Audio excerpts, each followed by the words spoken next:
করছি। Thank you Jesus, thank you Jesus, thank you Lord. সবাইকে জয় যিশু, সবাইকে নমস্কার। তো দেখো, ঈশ্বর আমাদের দিকে কি শিখিয়েছে। ঈশ্বর বলেছে যে আমি কোনো হস্তগড়া মন্দিরে বাস করি না, আমি প্রত্যেক মানুষের অন্তরে বাস করি। সেই ঈশ্বরই হলো আত্মা, আর ঈশ্বরের প্রিয় পুত্র প্রভু যিশু। যেমন এখানে 1 যোহন তোমার 4-এর 1 যোহন 7-এর 15 তো বলে গেছে, 7-এর 15, যে কেহ স্বীকার করিবে যে যিশু ঈশ্বরের পুত্র, ঈশ্বর তাহাতে থাকেন এবং সে ঈশ্বরে থাকে। এখানে কি বলেছে? যে কেহ স্বীকার করিবে যিশু ঈশ্বরের পুত্র, ঈশ্বর তাহাতে থাকে এবং সে ঈশ্বরে থাকে। তাহলে আমরা যেন স্বীকার করি যে যিশুই হলো ঈশ্বরের পুত্র। যেমন এখানে আরেকটা বাক্যতে ঈশ্বর বলে গেছে, যোহনের বাক্যতে, যোহনের তোমার 3-36 বাক্যতে বলছে, কিন্তু যে কেহ পুত্রকে অমান্য করে সে জীবন দেখিতে পায় না, কিন্তু ঈশ্বরের ক্রোধ তাহার উপরে অবস্থিতি করে। এখানে বলে গেছে যে কেহ পুত্রকে অমান্য করে, সেই পুত্রকে, ঈশ্বরের প্রিয় পুত্র হলো প্রভু যিশু। সেই প্রভু যিশুকে যে অমান্য করবে সে কিন্তু জীবন দেখতে পাবেনি। কি জীবন?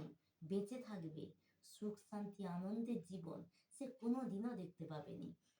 ঘরে টাকা পয়সা খাবার দাবার কিছুর অভাব হবেনি, তবু কিন্তু সে শান্তি পাবেনি। মনের দিক থেকে, সংসারের দিক থেকে, পরিবারের দিক থেকে, স্বামী সন্তানদের দিক থেকে কোনো দিনও সে সুখী হতে পারবেনি। ওই জন্য ঈশ্বর বলে গেছে, যে কেহ পুত্রকে অমান্য করে সে জীবন দেখিতে পায় না, কিন্তু ঈশ্বরের ক্রোধ তাহার উপরে অবস্থিতি করে, ঈশ্বরের ক্রোধ তার উপরে নেমে আসবে।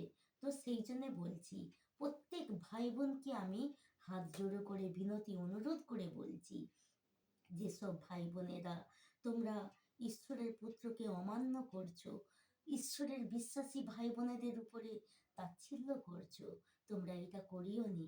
কেননা তোমাদের প্রতি ঈশ্বরের ক্রোধ নেমে আসবে।